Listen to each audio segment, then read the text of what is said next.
Everest കീഴടക്കാനെത്തുന്നവർക്കായി പുതിയ സുരക്ഷാ സംവിധാനം അവതരിപ്പിക്കുകയാണ് നേപ്പാൾ ഭരണകൂടം. ഈ വരുന്ന സീസൺ മുതൽ എവറസ്റ്റ് കയറാനെത്തുന്ന എല്ലാവർക്കും ഒരു ഇലക്ട്രോണിക് ചിപ്പ് ശരീരത്തിൽ ഘടിപ്പിക്കേണ്ടി വരും.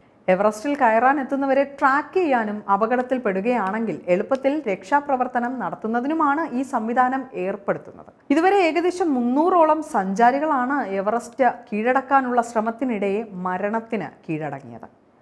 കഴിഞ്ഞ വർഷത്തെ സീസണിൽ മാത്രം 4 നേപ്പാളികളും ഒരു ചൈന സ്വദേശിയും ഒരു ഇന്ത്യക്കാരനുമാണ് ഇത്തരത്തിൽ കൊല്ലപ്പെട്ടത്. എവറസ്റ്റിലെ ദുർഘടം നിറഞ്ഞ ഭൂപ്രദേശങ്ങളും തീവ്രമായ കാലാവസ്ഥയും മഞ്ഞുവീഴ്ചയും എല്ലാം കാരണം രക്ഷാപ്രവർത്തനങ്ങളും പലപ്പോഴും അസാധ്യമാവാറുണ്ട്. ഇത്തരത്തിൽ എവറസ്റ്റിൽ കാണാതാവുന്നവരുടെ മൃതശരീരങ്ങൾ പോലും പലപ്പോഴും കണ്ടെത്താനും സാധിച്ചിട്ടില്ല. ഈ പ്രതിസന്ധികൾക്ക് പരിഹാരം എന്ന നിലയിലാണ് പുതിയ ഇലക്ട്രോണിക് ചിപ്പ് അവതരിപ്പിക്കുന്നത്. $10 മുതൽ $15 വരെയാണ് ഇതിനായി സഞ്ചാരികളിൽ നിന്ന് ഈടാക്കുന്നത്. എവറസ്റ്റ് ട്രക്കിംഗ് പാക്കേജ് നടത്തുന്ന ചില വൻകിട ഏജൻസികൾ ഇപ്പോൾ തന്നെ സഞ്ചാരികൾക്ക് ചിപ്പുകൾ നൽകുന്നുണ്ട്. പുതിയ നിയമം നടപ്പിലാകുന്നതോടെ എല്ലാവർക്കും ചിപ്പുകൾ നിർബന്ധമായി മാറും. നേപ്പാളിന്റെയും ചൈനയുടെയും അതിർത്തിയിലായി ഹിമാലയൻ മലനിരകളിലാണ് എവറസ്റ്റ് സ്ഥിതി ചെയ്യുന്നത്.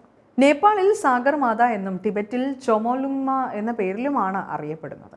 പീക്ക് 15 എന്നായിരുന്നു ആദ്യ പേര്. 1865 ഇന്ത്യയിൽ സർവേയർ ജനറൽ ആയിരുന്ന ആൻഡ്രൂ വോയാണ് കൊടുമുടിക്ക് എവറസ്റ്റ് എന്ന പേര് നൽകിയത്. സർ ജോർജ് എവറസ്റ്റിന്റെ സ്മരണാർത്ഥമായിരുന്നു ഈ പേര് നൽകൽ. 70 വർഷം മുൻപാണ് ഭൂമിയുടെ നെറുകയെന്ന വിശേഷണമുള്ള എവറസ്റ്റ് കൊടുമുടിയിൽ മനുഷ്യൻ ആദ്യമായി കാലുകുത്തിയത്.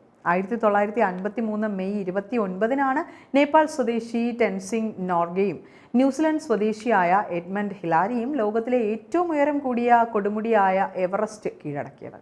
ജോൺ ഹണ്ടിന്റെ നേതൃത്വത്തിലുള്ള ബ്രിട്ടീഷ് പര്യവേക്ഷണ സംഘത്തിലെ അംഗങ്ങളായിരുന്നു ഇരുവരും. സംഘത്തിന്റെ 9ാമത്തെ ശ്രമത്തിനൊടുവിലാണ് ഇവർ വിജയം നേടിയത്. ഇപ്പോൾ നേപ്പാൾ ഭാഗത്തു നിന്നും ചൈനയിൽ നിന്നുമൊക്കെയായിട്ട് ഏകദേശം 800ഓളം പേരാണ് എല്ലാ വർഷവും എവറസ്റ്റ് കയറാനായി ഇവിടെ എത്തുന്നത്.